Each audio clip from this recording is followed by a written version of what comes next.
Reading with your kids. Hey, so great to see you. Come on in. Hi, my name is Jedley, and this is the Reading with Your Kids podcast. We are coming to you from the beautiful Reading with Your Kids studios in the delightful Reedville neighborhood of Boston, Massachusetts. We have a wonderful show for you today. We have one of our most popular guests ever. Daniel Warlock is back. He has a brand new book in his Holly Kiss Kiss series. He will be telling us all about that, but first we'll be welcoming the author of Porcupine Pie, Laura Renauld. If you are the author of a great children's book, we would love to have you as a guest on the Reading with Your Kids podcast.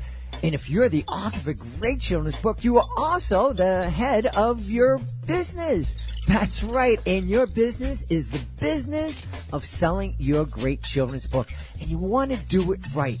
That's why I think you should check out readingwithyourkids.com/inkfile. INCFILE. readingwithyourkids.com/inkfile. Inkfile helps you quickly and easily form your LLC, S Corp, C Corp, or any other business. Start your business today for as little as $49 and state fees. There's no contracts. There's no hidden fees. Inkfile has been trusted by over 150,000 businesses worldwide since 2004. Check it out today. Remember, you are the head of a business once you write your great children's book. You want to do it right. Go to our website, readingwithyourkids.com/inkfile. INCFILE. readingwithyourkids.com/inkfile. Joining us right now from Northern Virginia, one of my favorite parts of the world. She is the debut author of a beautiful children's book called Porcupine Pie. Please welcome to the show, Laura Renauld. Laura, how are you? Hi, great. Thank you for having me on. So happy to have you here. Tell us about Porcupine Pie. Well, Porcupine Pie is a picture book for young readers. It takes place in the fall, and it's has a theme of generosity and friendship. Porcupine loves baking, and she's going to make her famous cranberry pie for a fall feast day. As she walks down the path to wash her cranberries, she comes across all of her friends in the woods and finds out that none of them can make their specialties. So she generously offers items from her pantry and discovers along the way that she no longer has her cranberries. Mm-hmm. And at the end of the book, they all come together to create a new fall feast tradition. Wonderful. I love that. And I know that kids love that because I find that most kids, not all kids, but most kids have that kind of natural generosity and really enjoy sharing. Yes, I think they do respond to that a lot. I've been in a few schools where I've had a chance to, read my book and do a presentation, and they really key into that idea that they have the ability to make a positive impact on another person's life, just in their everyday lives, not in any special, magnificent way, but just in ways that they, as they connect to people just along their daily path. Yeah. I've shared this on the podcast before. I was mentioning to Laura that I do educational magic shows and a lot in her neck of the woods. And one of the things I do in a lot of different shows is I will ask kids to tell me something that they're grateful for. And I am always so delighted when I hear a kid say, I'm thankful that I have a chance to help others. And usually it's the really tiny ones that say that, but they're so sincere about it. And I remember the very first time a child said that, and I think she was 5 or 6 years old. She was very, very young.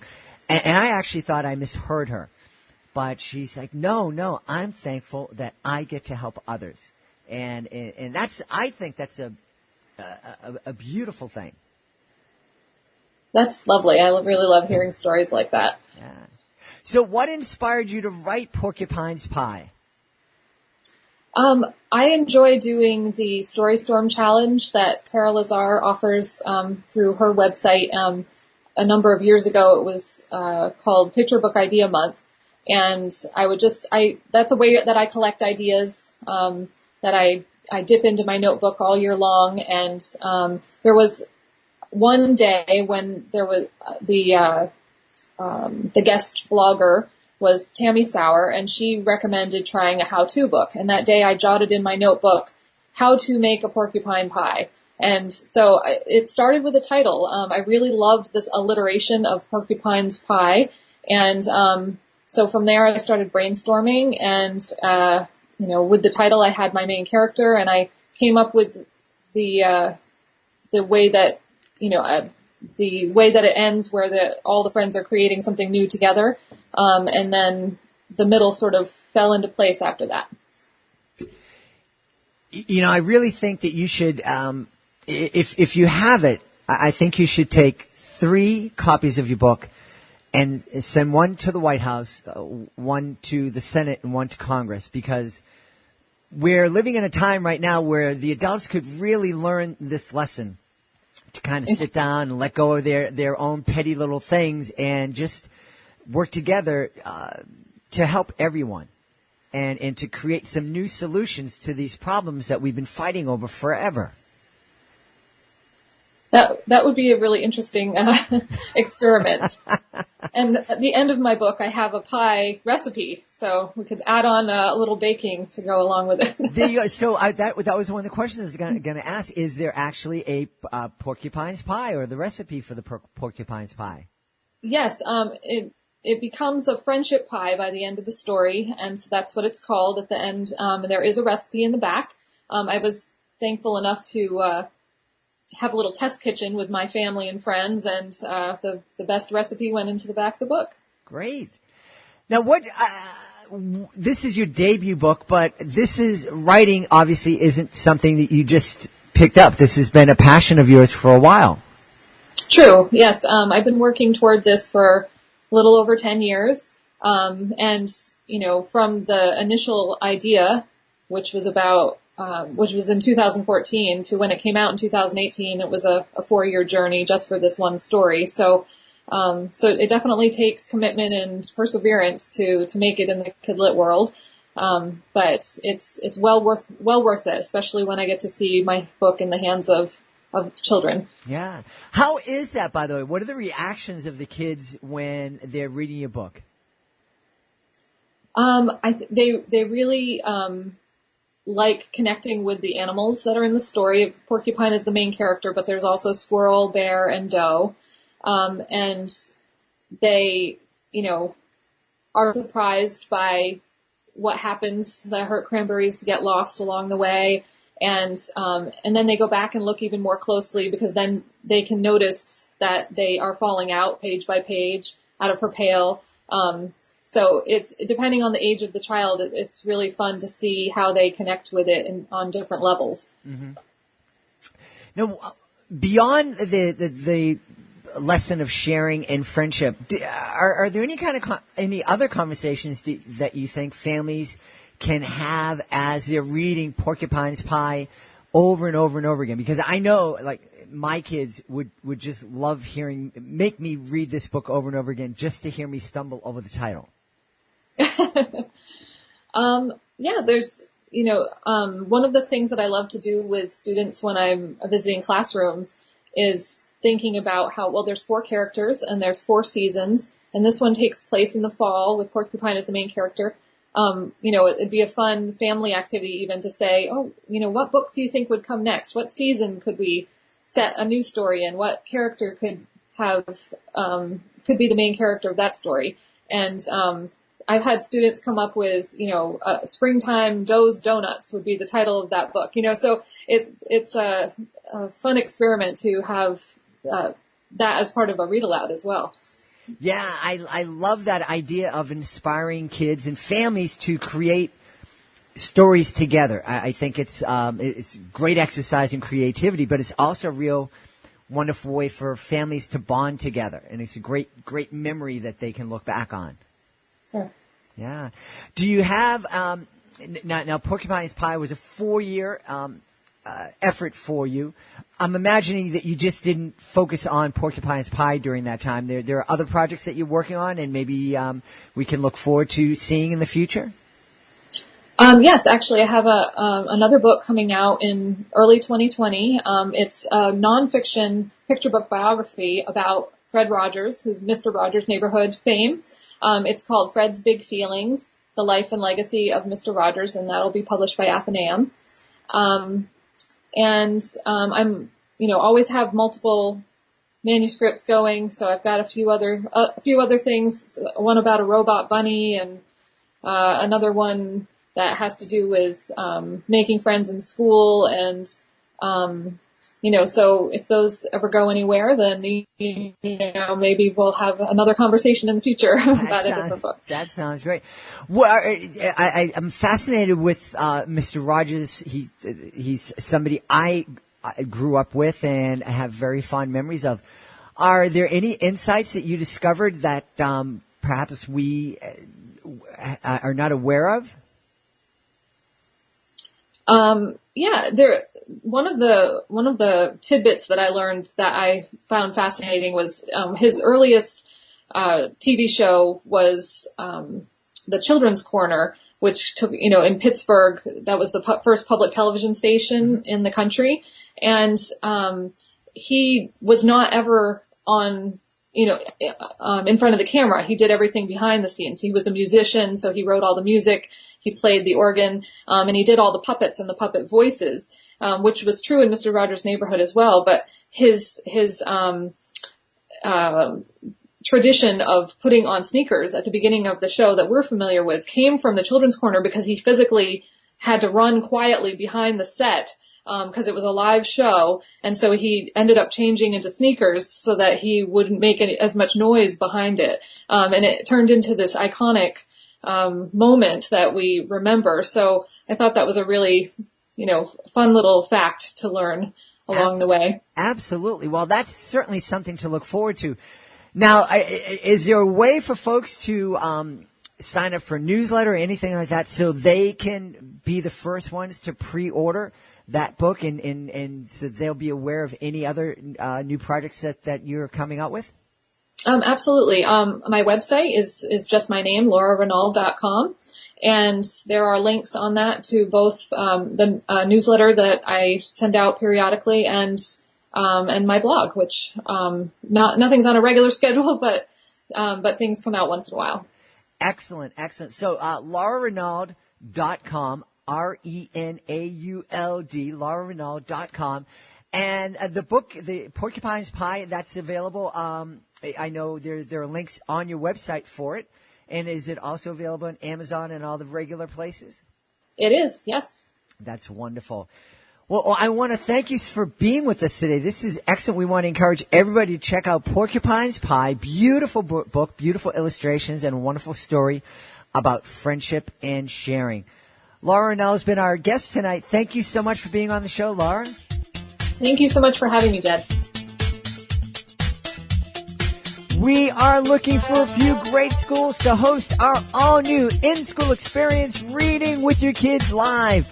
We're looking to celebrate our shared love of reading and learning with storytelling, magic, and lots of fun. We may even feature some of your students on a future episode of the podcast. You can check it all out today by going to readingwithyourkids.com/live. readingwithyourkids.com/live. Joining us on the line right now from the United Kingdom, he is back. We're so excited. We had such a fun time on his last visit, and he's back here today to talk about his some new additions in his Holly Kiss Kiss series. Please welcome back to the show, Daniel Warlock. Daniel, how are you? I'm fine, thanks very much, and thanks again for the invitation. I'm fine. A bit cold, but apart from that, I'm fine, thank you. Yeah, it's great. We're just talking a little bit about what a wonderful time we're living in. There's so many things that people never dreamt of being possible that are possible these days, from technology to medicine. It's just this insanely wonderful world. Correct. It is. Yeah. But still, even though we have all this new technology and these new innovations, and we're living longer, we're living healthier, we still seem to have the same trouble with getting along with one another and appreciating one another. And that's kind of what your Holly Kiss Kiss series is about. Am I right? That's right, yes. It's just getting across to young children what life's all about, and hopefully it gives them a perspective of what life's about, and treat other people properly or the way they want to be treated as well. That's an important thing. And, one of the things that's interesting, and I think a book like Holly Kiss Kiss, I think it's important because not only are you teaching kids how we should treat each other, but you're kind of reminding parents how we should be treating each other. Definitely. But that's where it starts from parents, doesn't it? When when they're growing up, it's the way you bring your children up, to appreciate things what you've got and think about other people. Yeah. I remember I have this vivid memory of when my kids, my son was in middle school. I think he was in 8th grade. My daughter was in 5th grade. I was presenting educational magic shows that were addressing the topic of bullying. And they had a speaker, the state government where we live was offering this program to schools about bullying. And so I just wanted to go in there, be an interested parent to support the school and what they were doing. And I heard the speaker, and she was great. And one of the parents said, of course, girls don't get involved in bullying because, they're just girls don't do it. And the speaker said correctly, oh, no, we're seeing an uptick. Girls are becoming much more aggressive, much more violent. And the mom responded by saying, well, then, of course, they're not popular then. So why would they keep doing it since no one will like them? And the speaker again properly said, no, we're finding that you think that, the girls being aggressive and kind of violent would make them unpopular, but they're actually becoming popular. And the mom turned and said, well, then why would I ever tell my child not to be that way? Mm-hmm. And I'm sitting there going, because it's wrong to be a bully and to be unkind to people. And the problem is with social media, you get the bullying on social media. Not just bullying at school, and I mean it's the trolls on there. But you talk about bullying. After I spoke to you last August, I've 4 of my Holly Kiss Kiss short stories I've actually published in one book called Stories Paint Perfect Pictures, and one of them is about bullying. It's called Sticks and Stones, and it's just teaching. Well, it's actually Holly talking to a bully about what that bully's doing to that other person's life. And it is. To be honest, I was bullied when I was young because I was tall, thin, and I wore glasses, so people picked on me. And it's life. I mean, I was bullied at work to a certain extent, and I don't think people realise what bullying is. Just saying some snide remark is a way of bullying. So tell us about this wonderful character, Holly, that you created. Well, I created it about 6 years ago with Rudolph's Little Helper, and it grew from there. Where when I went to workshops in schools, listening to what children were saying to me about, and seeing children that had autism, and then I saw child poverty and then homelessness, and I just wanted to get across to children how other people live, and that's the reason why Holly was born. I mean, the last 2 ones I've written, one's called Tricky People, which is about stranger danger, which I think you call it Tricky People in America now, and the other one is One Good Turn Deserves Another, where Holly meets up with a homeless guy who actually hands in a purse that has money in to the police, and she gets to know him. I mean, I won't go any further with that because it's quite a moving story, but that's based slightly on fact as well. So really, it's just getting across to children, that there's people out there that are worse off than themselves. Yeah, I think that's important too, for so many reasons, for kids and again for adults to remember that we're not all coming from the same place. You know, each of our life, each and every one of us are individuals, and we always like to say, oh yeah, we all have our own unique talents and abilities, but we also have our own unique histories. And I think it's important for us to help our kids understand that, you know, life is different for folks, and, you know, life might be all roses for you right now, but there was a time in your life that life was difficult. Maybe someone is going through that difficult period right now, and maybe they need a little extra empathy and a little extra understanding.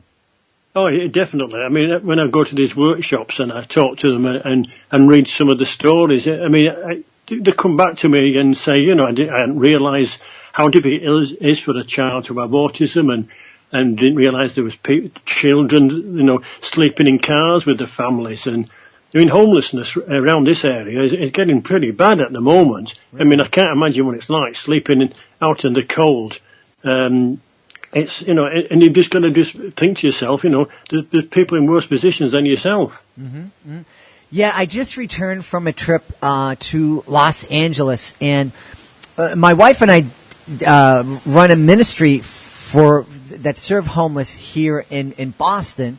And so we're aware of the issue of homelessness, and we go in and into shelters on a regular basis. But in Los Angeles, it's quite a bit different because the weather is more warm, more reasonable to deal with. There are literally thousands and thousands of people living on the streets in tents, and that was a real kind of eye opener for me. You know, it's in Boston, in the Northeast, it's like, yes, there's homeless people, but come in, we have a bed for you, there's food. But out there, it was just really kind of bang, just right there in your face, and helping our kids be aware of that I think is important, because we need to solve this problem. No one should be living in tents on the street. The weird thing is, you've got more empty houses in America than homeless people. Mm-hmm. You know, and they're just rotting. I mean, okay, somebody's lost a house, but there's places there where they could make a community up of homeless people, somebody looking after them, and you know, just creating a little community. Yeah. Yeah, and here in Boston, and I know in Toronto and Canada and other big cities, the housing prices are becoming just out of this world. The cost of housing, the cost of rent. Most young people are paying 2 or 3 times what my wife and I are paying for our mortgage for our home, and these young people are paying 2 or 3 times to live in a room. In an apartment, and there are a lot of really high-end properties that, like you said, are sitting empty because folks from overseas are coming over and buying up the property, but they're not using them. It's some kind of a place to park their money for a while. It's probably a tax fiddle as well, but you never know, do you? Mm-hmm. But no, it's sad. It's really sad. It's getting worse.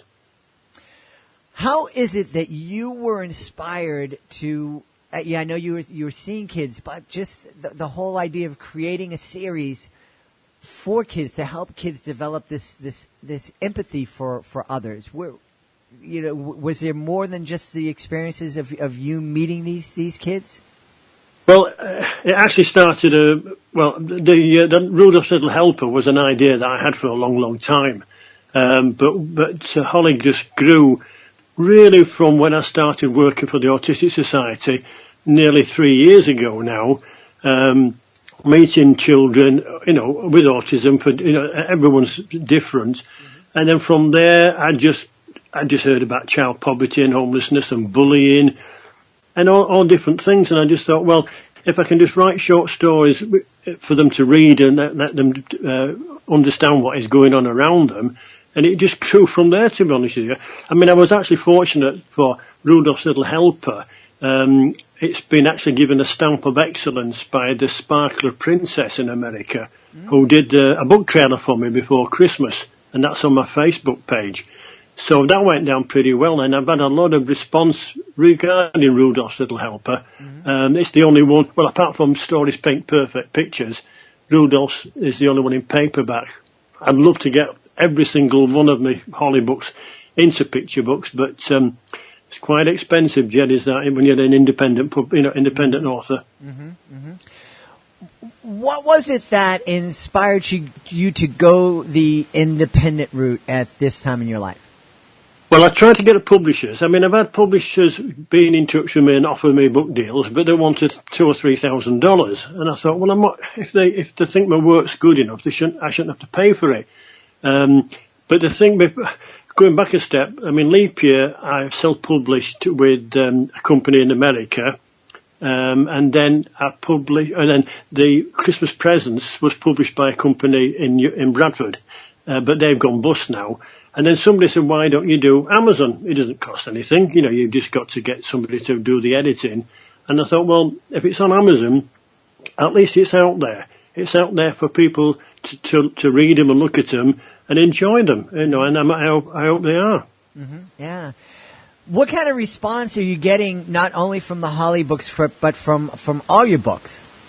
Well, I don't know if I mentioned the first time we spoke. My first book was about 9/11, which was written with Michael Rowland rather than Daniel Warlock, which is my proper name. Mm-hmm. But I get quite a big response, and a lot of people getting back to me saying they've enjoyed them.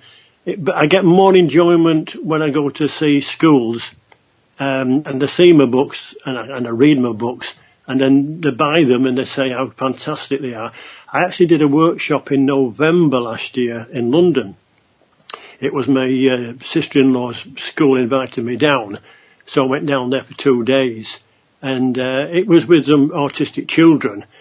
They just fell in love with all the stories, and I just, that's, if I see them smiling and they enjoy them, and two of the boys actually were reading The Key to Survival, which is about the Titanic, and they just thought it was absolutely fantastic. And I think, to me, that's all I want people to say. If people say they've enjoyed it, enjoy what you write, that's all I need from them. Mm-hmm. Mm-hmm. Was it difficult? Now, I know you started writing later in your life after a long career. I imagine a lot of people would find it intimidating to kind of go out of their comfort zone and to write, not only just to write, but to share their work with others. Where was it that you kind of found that courage to get outside your comfort zone and share your ideas and work with the world? Well, they always say that there's a book in everyone. Uh-huh. And I've read hundreds and hundreds of books, and I always wanted to write a book. And I said the first book was about 9/11. But the first children's book was Leap Year, and that was another idea that I had in my mind for a long, long time. And I just worked at it, and I wrote that, and I was hooked. And I wrote Christmas Presents, then I wrote Key to Survival. I've done the manuscripts for Leap Year 2 and 3, and the Key to Survival, which is Jake Hollywood 2 and 3. And you might be interested to know, but 50 years ago this year, I, along with 6 of my friends who were still alive and we see each other, we drove down to Morocco from Bradford, West Yorkshire. And unbeknown to me, that one of the lads, he actually made a diary. And he gave me the diary about 4 weeks ago, and I'm turning that into a book. Wonderful. And that's quite interesting, because I'm reading it and thinking, oh, yeah, I remember that. So I've got pictures and I've got his diary and I'm turning it into a book. So that's completely different. That's to my children's stories. Yeah. Now I imagine, are there some of these parts of the diary that you're not going to be able to let your grandkids see? Oh, no. It was all above board. And the nicest thing about it, Steve, who actually did the diary, met his wife on that holiday 50 years ago. Wow.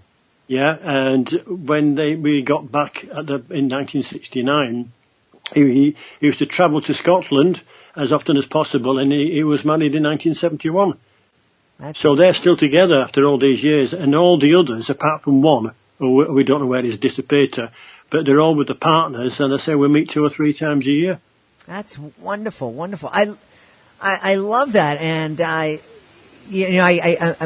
sensing that that's where this heart that I find in your writing comes from, is that, that friendship and loyalty and relationships are so very important to you.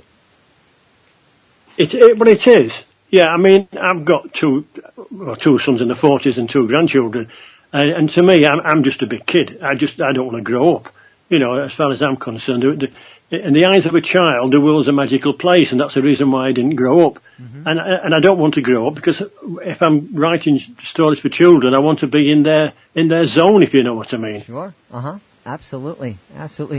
So what kind of so you have the diary that you're working on, and that's exciting.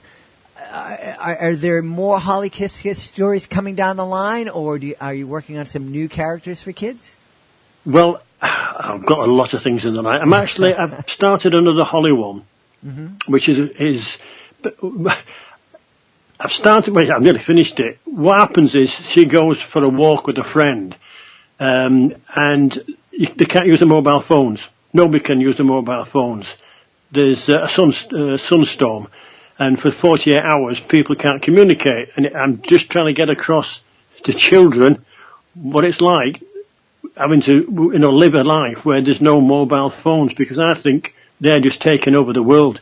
I mean, there's one minister in our government who was saying that mobile phones should be banned from schools. Mm. And I think it's right. I mean, why should we never had mobile phones? If we had to do any research, we had to use the library or the encyclopedias. But so that's one story. But there's 2 or 3 stories within the story, that one. But once I finish this Morocco or bust, to call it, this is where we went down to Morocco. Uh-huh.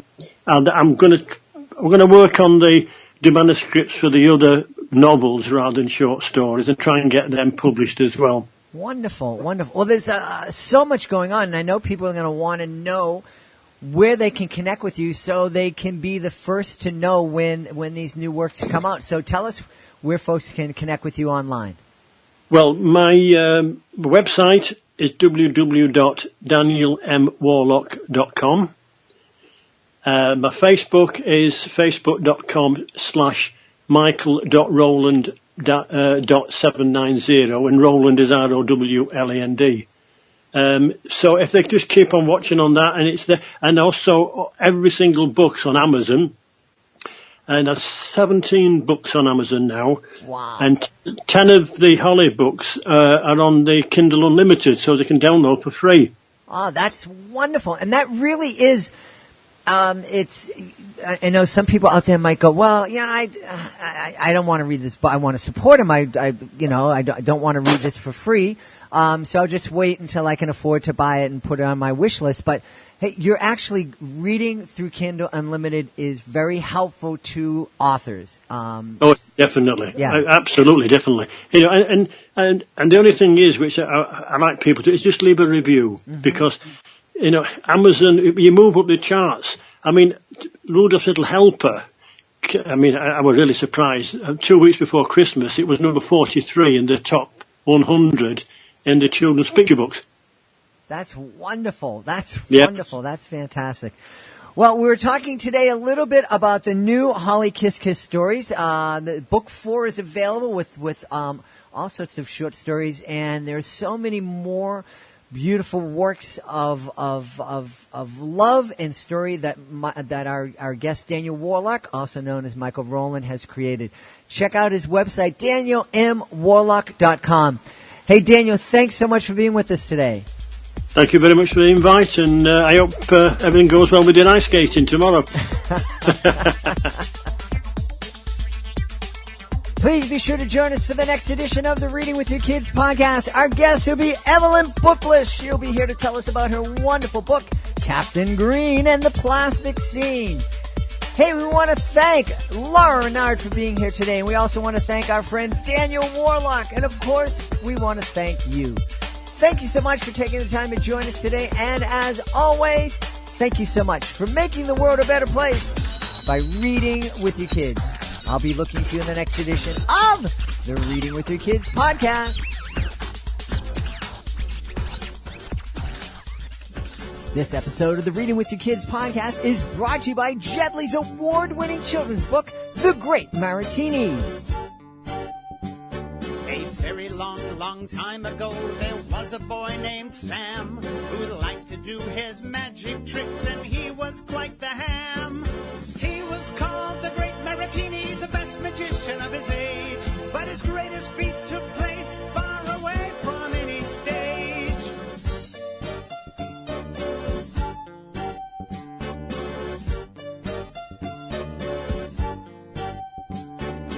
Every trick Sam tried to do would somehow come out wrong. But Sam just kept on going, and that's what made him strong. He was called the Great Maritini, the best magician of his age.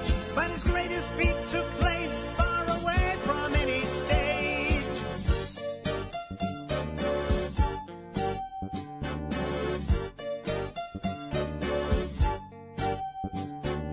One day as he traveled, he helped a stranger in need. And this was not a trick, oh no, but a magical good deed.